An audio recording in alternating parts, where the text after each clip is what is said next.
I'm going to talk about this hand lubricator that was designed by Paul Bryan back in about 1996 and later modified by Georgetown. You can see it's got steam oil in the reservoir. I'll just put the cap back on that, but I'm going to show you the drawing first. So this is the drawing, and originally, if we zoom in here, you can see this fitting goes into the discharge part of the lubricator, and it's got a spring and a check ball. So it becomes the check valve to keep steam from coming back from the steam chest on the cylinders into the lubricator.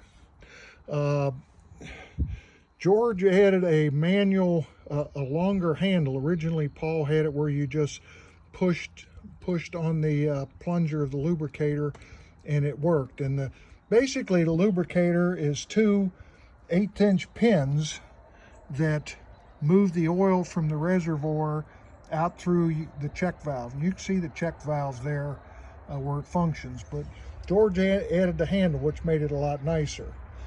Now, I had an experience where I had a young man operate my engine. I told him he had to push fairly hard to lubricate. Well, he pulled very hard too, and he actually, when he pulled back, he bent these pins, and I had to replace the lubricator at that point. So I've added this plate at the bottom, which is a stop plate. So it can only go back this far, and it hits the handle and stops it from going further. Another problem with this system is Michael had run recently, and he had steam that came back into the lubricator. These are really nice right angle check valves that got an 1/8-inch pipe thread screw into the top of the steam chest, and they go to 1/8-inch tube. And so these are made by Jeff at Loco Parts. Nice stuff.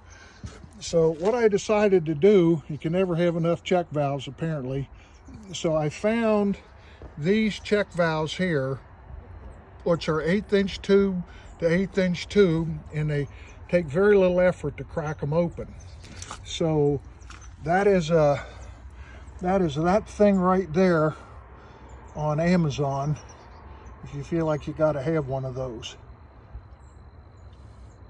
So anyway, going back here to the lubricator, I'm going to cycle it, and I've already filled the lines ahead to make sure that there was oil in the lines. But you can see them both discharging at this point.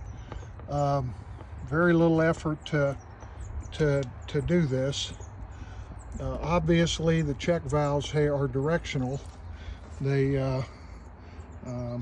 They come with some double two-piece ferrules, but I just took out the fancy stainless ferrules and put regular 1/8-inch tube ferrules on them. They seem like they're going to work okay.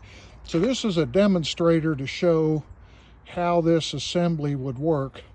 You can put these check valves anywhere in the system that you want.